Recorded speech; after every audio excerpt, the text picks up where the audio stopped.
want to outperform everyone? Great.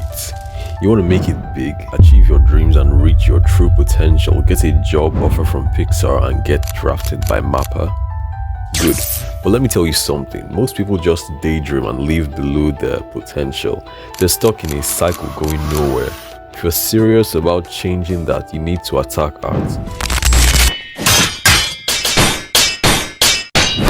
Not just drift through it. I've been where you are, stuck and frustrated. I turned things around by mastering 3 simple things. If you make it to the end of this, I've got a bonus tip that could change everything for you. Listen up, because this is going to be a brutally honest video. Now lock in. Number 1.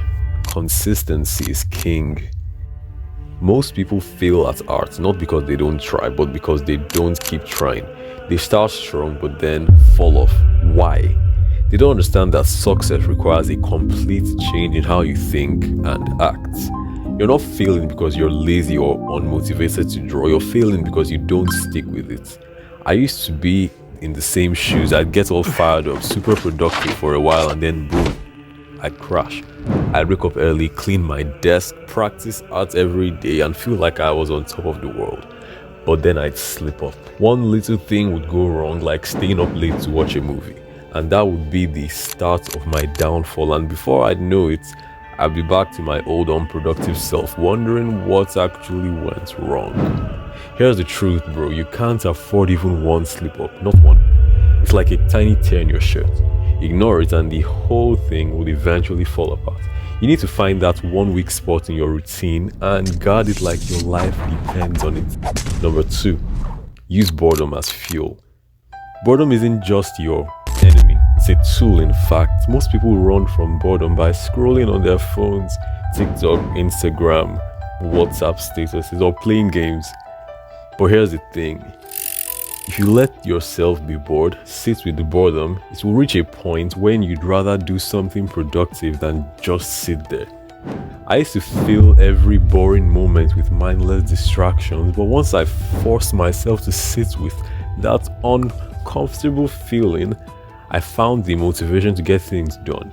Boredom became a trigger to work on stuff I'd been putting off, like learning to draw backgrounds. If you use boredom right, it can push you towards productivity, not laziness. There's even a study that shows people would rather shock themselves than sit with boredom. That's how powerful it is. So next time you're bored, don't reach for your phone, let it push you to do something worthwhile. Number 3, set higher standards for yourself.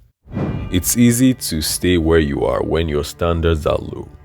If you're okay with mediocre art, then that's exactly what you'll get. But if you want to outperform everyone, you need to raise your standards. How you draw one thing is how you do everything. If you're doing a subpar job with drawing hands, it's going to show up everywhere else. Stop making excuses as to why the poorly drawn hand isn't so bad and start expecting more from yourself.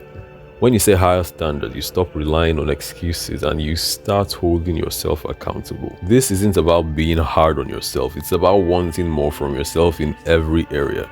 Drawing hands, backgrounds, perspectives, anatomy, faces, everything. When you raise your standards, your goals get bigger and better too. And the most important thing, trust the process. Like imagine Sam Dodart quit art after his first week or 2. He won't be the artist we all know and love. Fast forward years later and his art is now an empire. Empire.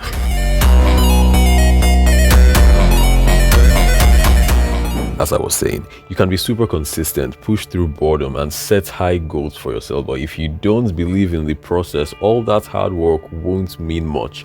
The path to outperforming everyone else isn't quick. It takes time and effort. There will be moments when everything feels boring and it seems like you're doing the same things over and over.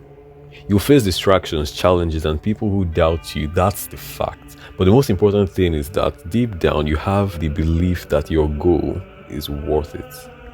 Without that belief, all the effort you put in won't feel like it's paying off. The people you're trying to outperform aren't just sitting back. Come on, they have their own art goals and ambitions, and hard work is how they deal with them.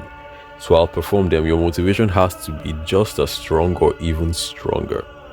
You need to find what truly drives you to create art. What exactly excites you and makes you want to keep going, even when it seems that your art skills have been the same for the past months. Once you figure that out, let it fuel you. That is what will push you through the hardest times. This won't be easy. It's going to take more effort than you might initially think. There will be times when you feel like quitting, but when that happens, remind yourself that consistency is key. When the work gets boring, that means you're making progress. You're doing the things a lot of people aren't willing to do. While they get distracted or give up, you're getting better. By setting high standards for yourself, you set yourself apart. All I've said all works, but it's not the most effective way to improve your art. Watch this video to find out what I mean.